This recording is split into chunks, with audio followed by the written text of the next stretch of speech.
Journey শুরু হবে হচ্ছে আগামীকাল সকাল 5টার সময়, কিন্তু যেহেতু আমি খড়গপুরে থাকি সেই জন্যে আমাকে যেতে হচ্ছে আজ রাত্রিরে। এখন প্রায় 12টা বাজে।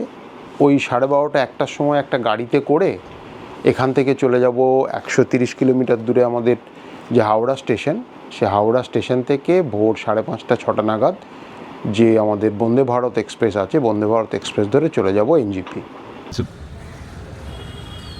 সকালের হাওড়া স্টেশন যাচ্ছি বন্দে ভারত ধরতে।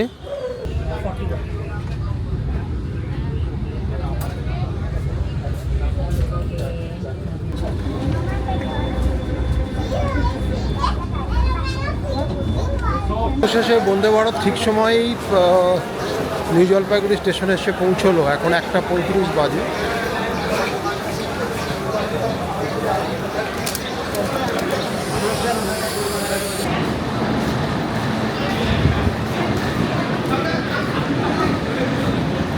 প্রচুর রেনোভেশন হচ্ছে এখন নিউ জলপাইগুড়ি স্টেশনে।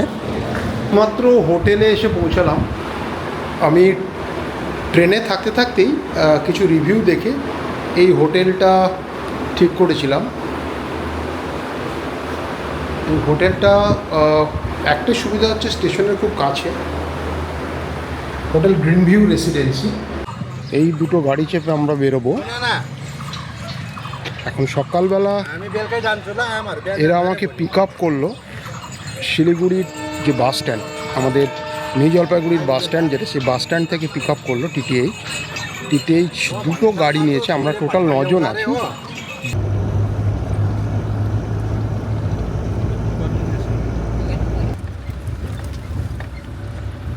এই দুধিয়া ব্রিজ है ना।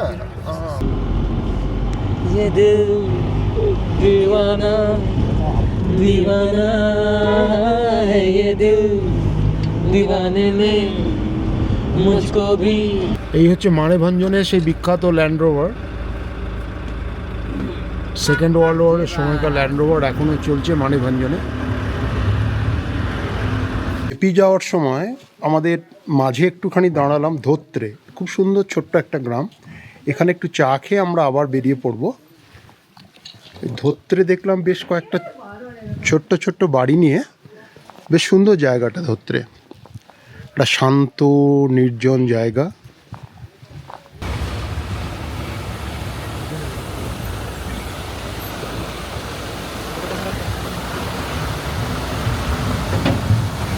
মাঝপথে রিম্বিকে চেকপোস্টে, ফরেস্ট চেকপোস্টে আমাদের সবাইকার নাম এন্ট্রি করে তারপরে এগোতে হলো, কারণ এটা সিঙ্গালিলা ন্যাশনাল ফরেস্ট। गिर रहा है लाइव है। अरे ये तो गिर रहा है। अच्छा ये गिरा है। প্রায় বিকেল 5টা বাজে আমরা সেপি এসে পৌঁছেছি। সেপি হচ্ছে এই ট্রেকিংয়ের বেস ক্যাম্প। এই ট্রেক দ্য হিমালয়া, এটা হচ্ছে সেপি বেস ক্যাম্প। গুড মর্নিং, আজকে ট্রেক শুরু হবে। তো সেপিতে সকালবেলা ঘুম ভেঙে গেছে। কালকে সারা রাত বৃষ্টি হয়েছে, প্রচণ্ড ঝড় বৃষ্টি, তো ঘুমটাও ডিস্টার্ব হয়েছে। প্রচণ্ড ঠান্ডা ছিল, প্রায় 6-7 ডিগ্রি তো হবেই। রাত্রেবেলায় ওটা 2 ডিগ্রিতে নেমেছে।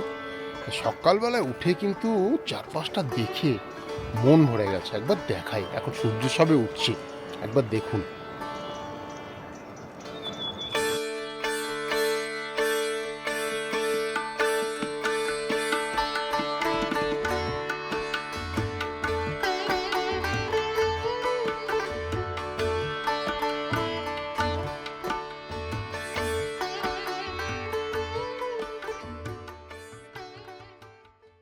যে হোমস্টেটাতে ছিলাম সেই হোমস্টেটার লোকেশনটা এত সুন্দর, সুন্দর ব্যালকনিটা ক্রস করে গেলেই জাস্ট ওয়াও।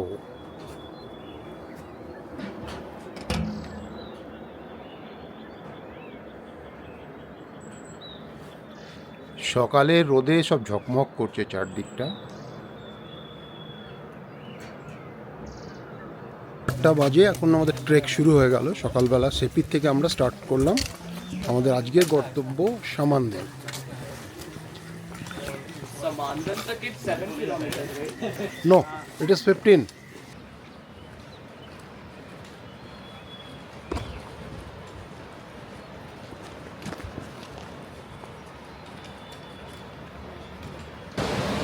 এখন আমরা শ্রীখোলা ব্রিজের কাছে এসে দাঁড়িয়েছি।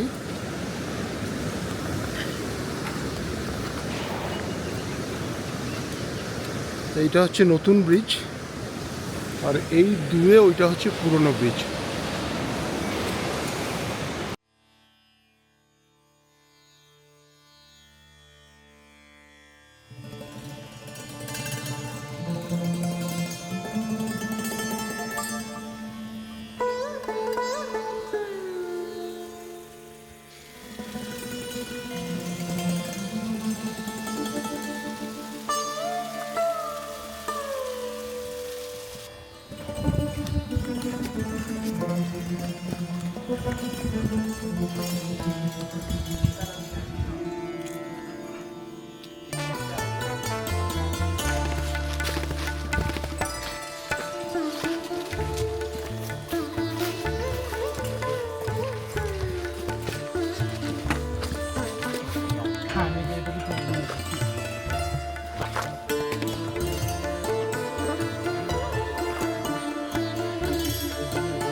Same point?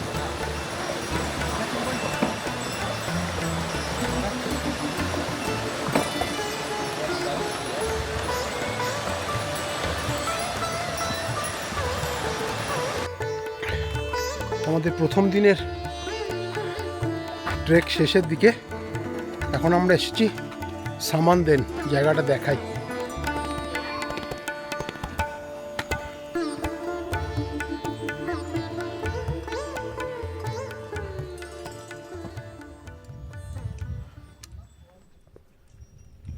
সামানদেনে পৌঁছানোর পরে আমরা সবাই মিলে গেলাম কাছে একটা পাইন বনে ইয়েতির পাথর দেখতে। এই সাদা কাপড় জড়ানো যেটা, সেটাই নাকি ইয়েতির পাথর, ইয়েতির পোঁতা মাইল ফলক। আজকে ট্রেকের দ্বিতীয় দিনে ওয়েদারটা একটু গন্ডগোল আছে, তো কিছু করার নেই। আজকে আমরা যাব ফালুট। সকাল 8টার সময় আমাদের টিম বেরিয়ে পড়েছে। তার আগে কিছু এক্সারসাইজ করে নিয়ে, কিছু ফ্রি হ্যান্ড এক্সারসাইজ করে আমরা এগিয়ে চলেছি ফালুটের দিকে। একজন দর্শক বসে বসে দেখছে। এই সামানদের জায়গাটা ভারী সুন্দর লাগলো। আজকের জার্নি কিন্তু বেশ কষ্টসাধ্য বলেইছে অলরেডি আমাদের ট্রেক লিডার। দেখা যাক।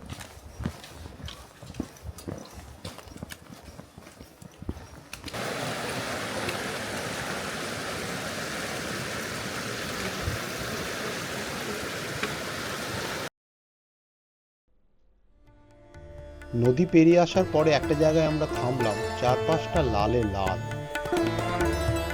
একদম রডোডেন্ড্রনের রাজ্যে এসে পড়েছি আমরা।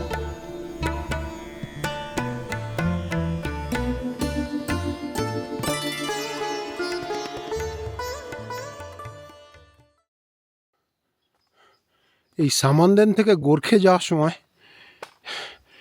প্রচণ্ড হাঁপাচ্ছি। এই যে জঙ্গলটা, চতুর্দিকে যে বাঁশ বন, সরু সরু বাঁশ, এটাই অ্যাকচুয়ালি হচ্ছে রেড পান্ডার বসতি। কপাল ভালো থাকলে দেখব।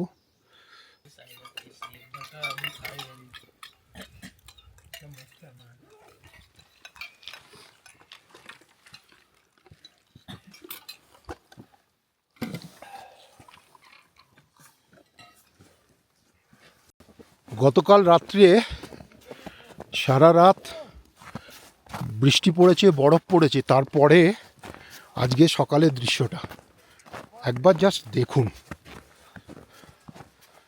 ফালুট, এখন আমরা যাচ্ছি ফালুট টপ।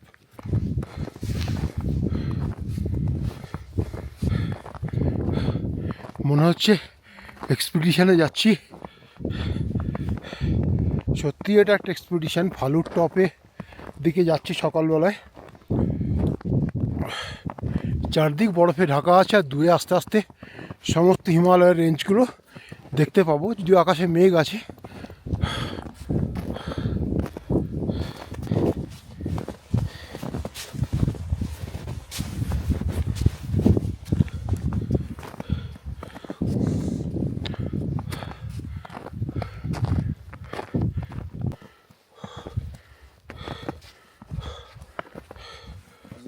सामने वहाँ पे जो हमारा लोग है ना, বাপরে, सीधा जाना है आपको, फ्लैट है यहाँ। এই হচ্ছে ফালুর টপ।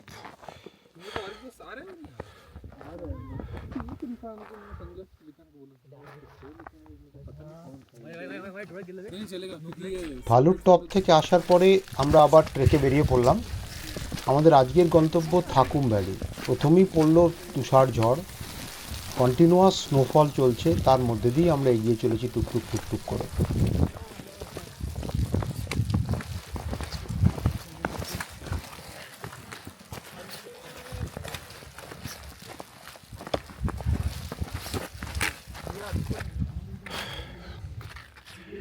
কাল রাত্রে এসে পৌঁছেছিলাম থকুম ভ্যালি। থকুম ভ্যালিতে যেখানে আছি আমরা, সেই জায়গাটার দৃশ্য আজকে সকালবেলা, আজকে 10 তারিখ,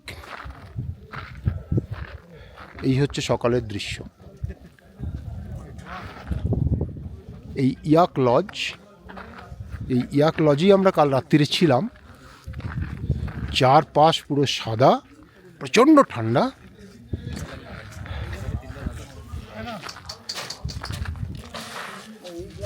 ইয়াকের দেশেই আছি আর ইয়াক দেখবো না, সে কি হতে পারে? কালকে অনেকগুলো ইয়াক দেখেছিলাম, কিন্তু পরিস্থিতি এমন ছিল যে ক্যামেরা বার করার মতো অবস্থায় ছিল না। চারিদিকে বরফ, মাঝখানে ইয়াক চলে বেড়াচ্ছে। আকাশ লুকোচুরি খেলছেই আমাদের সঙ্গে। এই দেখতে পাচ্ছি একটুখানি নীল বেরিয়েছে, তারপরে আবার জেকে আবার সেই 4-5টা হোয়াইট আউট হয়ে যাচ্ছে। পরপর দুদিন এরকম পরিস্থিতির মধ্যে থেকে আর ভালো লাগছে না। আজকে সকালবেলা মনে হচ্ছে একটু ওয়েদারটা ভালো হবে। তো আজকে আমরা যাব, আজকে এখন আছি যে জায়গাটাতে, সেটাকে বলছে থাকুম ভ্যালি। এই থাকুম ভ্যালি হচ্ছে নেপালের পার্ট। তো এই থাকুম ভ্যালি থেকে আজকে আমাদের গন্তব্য হচ্ছে, আমরা যাব ট্রেক করে আল। সে আলেই আজকে আমাদের স্টে।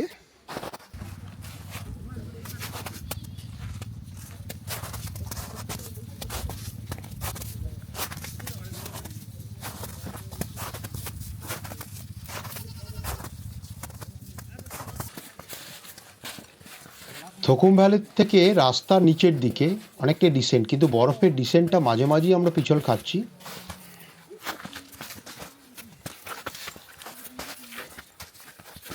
যে এই বরফের রাজ্যেও কিন্তু দুঃসাহসী বাঙালিরা মোটর সাইকেল চালিয়ে চলে এসেছে। থকুম ভ্যালিতে এদের সঙ্গে দেখা। আপনি একটু হাত নেড়ে দিন, একটু হাত নেড়ে দিন, রয়ে যাবেন আমার ব্লগে। কি নাম? Travelling to. দুদিন পরে আজকে ওয়েদারটা একটু বেটার হয়েছে, আসল সৌন্দর্যটা বুঝতে পারছি, এই ট্রেকটার আসল সৌন্দর্য।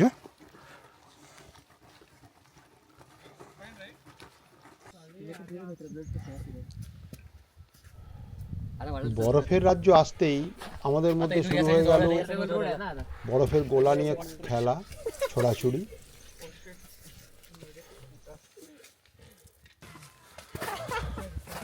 अरे थैंक यू एनीवे दोगे क्या এই রাস্তাটা ভারী অদ্ভুত। মাঝে মাঝেই আমরা নেপালের মধ্যে ঢুকে যাচ্ছি, আবার ইন্ডিয়াতে ফেরত আসছি। একটা অদ্ভুত লুকোচুরি খেলা আন্তর্জাতিক সীমানা নিয়ে।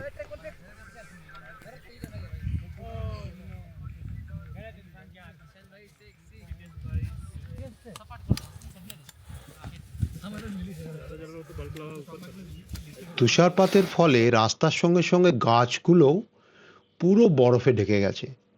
আর এখন যেহেতু একটু একটু করে রোদ উঠছে, সে বরফ থেকে টুপ টুপ টুপ টুপ করে জল পড়ছে। এই দৃশ্যটা চারিদিকে। আলে পৌঁছে দেখলাম হোমস্টে ছোট ছোট বাচ্চারা পর্যন্ত বরফগুলো তুলে নিয়ে যাচ্ছে কিচেনে জল তৈরি করবে বলে।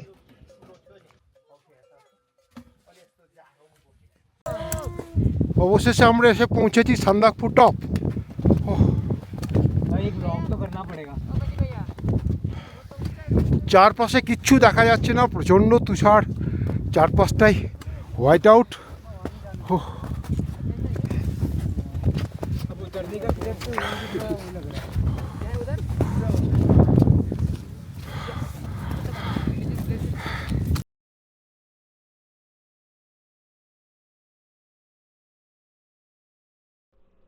সান্দাকফু টপ থেকে নামাটাও কিন্তু বেশ কঠিন, একদম স্টিপ অবস্থাতে পুরো বরফে ভর্তি, তার মধ্যে কোনো ক্রমে পিছল বাঁচিয়ে নামাটাই challenge.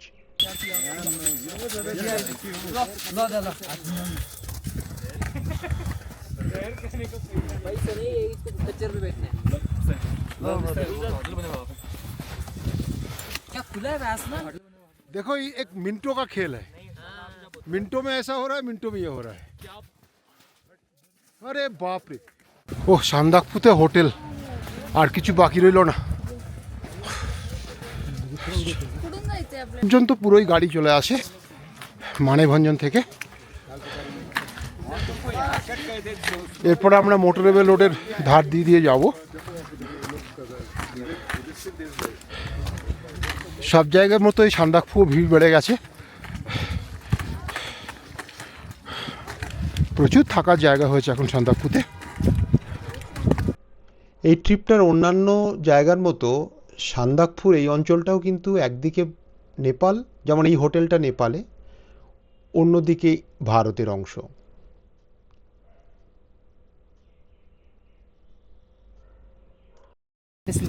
That is Kanchenjunga there. 8% में. Head कौन सा? सबसे ऊंचा वाला. पैर नहीं दिख रहा. अच्छा हाँ समझ गए अभी समझ गए. ये पूरा पेट का है. वो पिक का नाम नेपाल साइड लोग कुछ जानू. क्या बोलते हैं? जानू बोलते हैं नेपाल में ना. जानू. ও এই তো দিখ রা अभी স্লিপিং বুদ্ধা। পুরোটাই খারাপ ওয়েদার পাওয়ার পরে একদম শেষে এসে ভালো ওয়েদার থাকার জন্য আমরা সান্দাকফু থেকে দেখতে পেলাম সেই sleeping Buddha. Sleeping Buddha range দেখে আমরা সবাই আপ্লুত।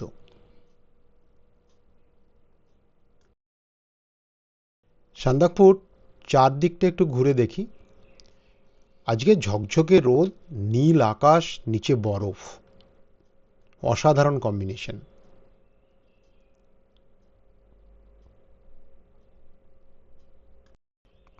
এখন বরফের মধ্যে দিয়ে ফিরে চলার পালা। এবারেও ডিসেন্ট নিচের দিকে, তাই কষ্ট তুলনামূলকভাবে অনেকটাই কম। এই জায়গাটাতে কিন্তু সেই আবার বাঁশবন, এবং এখানেই রেড পান্ডা থাকে, যদিও আজকাল খুবই দুষ্প্রাপ্য হয়ে গেছে।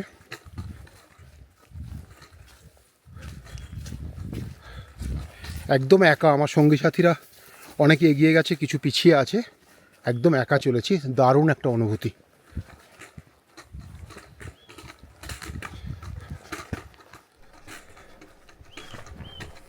জঙ্গল থেকে বেরিয়ে মাঝখানে একটা জায়গাতে আমরা একটু দাঁড়ালাম ম্যাগি খেতে। সেখানে টিম মেম্বাররা ফুটবল খেলা শুরু করে দিল। রেস্টের পরে আমরা যে অঞ্চলটা দিয়ে যাচ্ছি সেটাকে দেখে পুরোপুরি মনে হচ্ছে কোনো এক ভুতুরে রূপকথার জঙ্গল। কুয়াশা ঘেরা, বড় বড় গাছ, তার মাঝখান দিয়ে আমরা টুকটুক টুকটুক করে হেঁটে চলেছি।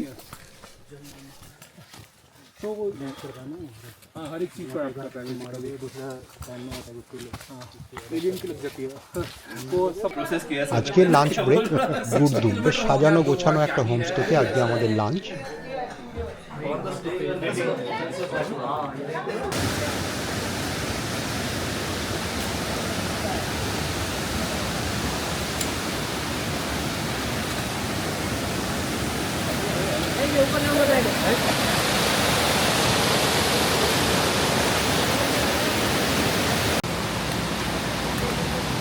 খরস্রোতা নদীকে সঙ্গে করে আমরা চলেছি টিম্বুরের দিকে। মাঝখানে এই পাহাড়ি নদীর সৌন্দর্য সত্যি অপূর্ব।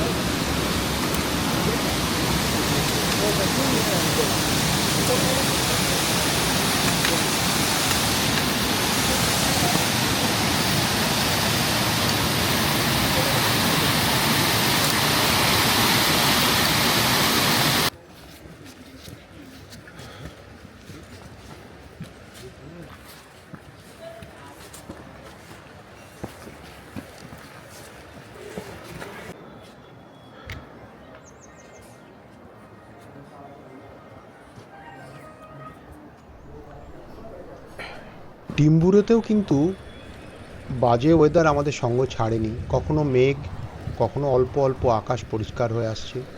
টিম্বুর একটা ছোট্ট গ্রাম, কিন্তু বেশ সাজানো গোছানো, বেশ সুন্দর।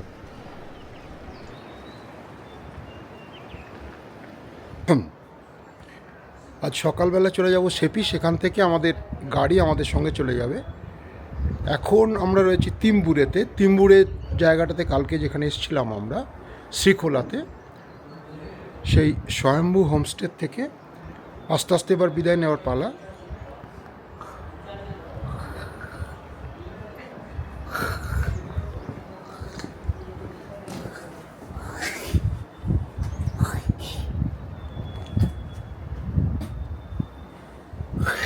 সকালে 3 কিলোমিটার ট্রেকটা পুরোটাই ডিসেন্ট। নিচের দিকে যাচ্ছি আমরা, শ্রীখোলা নদীর উপরে যে ব্রিজ, সেই ব্রিজ পর্যন্তই যাচ্ছি। তো এবং এই রাস্তাটা হচ্ছে গাড়ি চলার রাস্তা। ট্রেক প্রায় শেষের দিকে। ওই যে দূরে শ্রীখোলার ব্রিজ দেখা যাচ্ছে, ওই যে দূরে শ্রীখোলা ব্রিজ। মোটামুটি আমাদের পুরো বৃত্তটা কমপ্লিট হলো। আমরা এই শ্রীখোলা ব্রিজ থেকেই আমরা ডান দিক দিয়ে চলে গেছিলাম, আমরা ফিরলাম বাঁ দিক দিয়ে। দেখাই, এই যে ব্রিজের বাঁ দিকটা দিয়ে আমরা উঠে গেছিলাম, আর এখন ফিরছি আমরা ডান দিক দিয়ে।